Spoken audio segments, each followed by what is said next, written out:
en sy sterf. Kom by die hemelpoorte en die Here sê,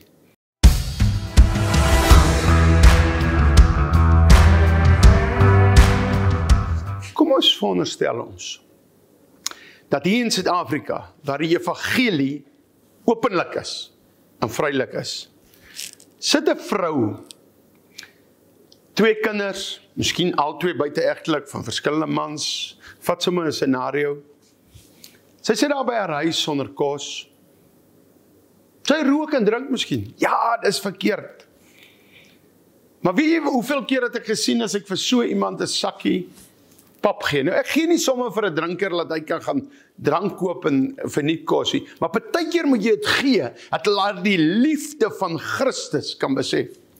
Maar sê nou, hierdie vrou sit in 'n shanty of 'n gewone huis, en die kerk is miskien so binne 1 kilometer van haar huis af. Sy hoor die kerkklokke lui, sy weet Sondag as sy moet gaan. Ja, sy is skuldig. Buite-egtelike kinders drink, dit.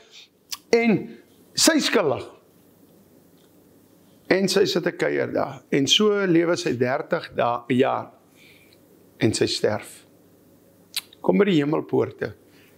En die Here sê, ek ken jou nie, gaan weg van my af, jou vervloekte. En sy gaan hel toe. Yes, sy verdien dit.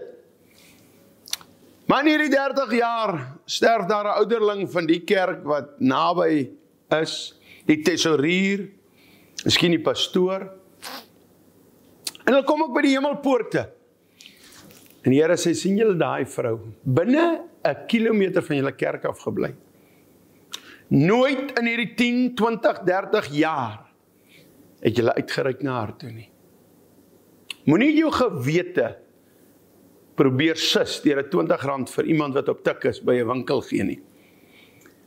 As jy 'n gemeente het, moet jy in jou omgewing, moet jy studie doen. Wie is honger? Jy moet met 'n klipbord stap.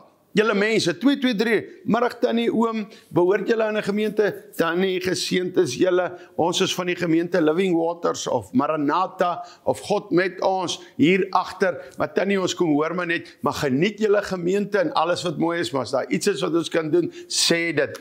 En tannie, is daar iets waarvoor ons kan bid? En die tannie sê, want hulle sê nie dadelik die waarheid nie. Ja, bid vir ons het die kos altyd nie. Nou weet jy, skryf op. Hier is 'n gesin wat die kos het. Later gesê jy, nee, die tannie gaan nou nie meer eintlik regtig kerk toe nie.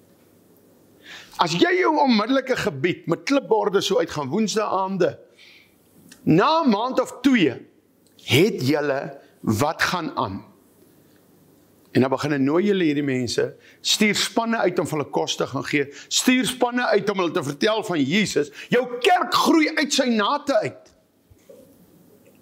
Of wil jy sê, soos 'n pastoor eendag vir my in Kimberley sê, my leraar van my pastoor, van my kerk. Dit was nie my kerk, ek was nie in charge, ek het daar bygewoon. Ek het op straat gewerk, hulle na die Here toe gelei, en toe sê die pastoor reguit vir my, want ek het 'n papiertjie gemaak, met 5 kerke agterop, as iemand bekeer in die straat, sê ek, hierso hierdie kerke sê, jy's welkom. En ek gaan na my eie pastoor toe, want hy preek so wonderlik, en hy die wonderlikste profeseë, en hy praat altyd net goed van mense.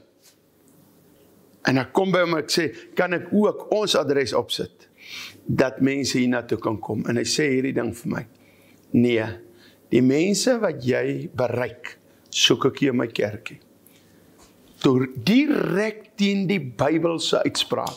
Jesus sê, kom na my toe, almal wat bemoeid en belas is. Ek wil vir jou vra, wil jy nie maar betrokke raak by evangelisasie nie? My nommer is nou op die skerm, pastoor, ek gee my uit, ek kan nie meer oral in die land ry nie, ek kom nie oral uit nie, maar hoor gou mooi, bel my en stuur iemand, 2 mense van jou kerk, vir 'n week vir my. Ek werk 'n uitreiking, ons is kort op uitreiking sê, werk 'n uitreiking, ek lei hulle vir jou in 'n week, alles op, alles op. Wat hulle moet weet, hoe moet hulle gaan, alles, en jy kan net weer skaaf as hulle terugkom by jou gemeente. Gratis. Hulle hoef nie kos hier te betaal, hulle hoef niks te betaal, as julle 'n offer wil gee julle niks hoef te betaal nie. Dan het jy 2 of 3 mense wat evangelisasie in jou dorp doen. Ek nooi julle nou uit, my nommer is daar, as jy my nie op WhatsApp kry nie, bel my dan.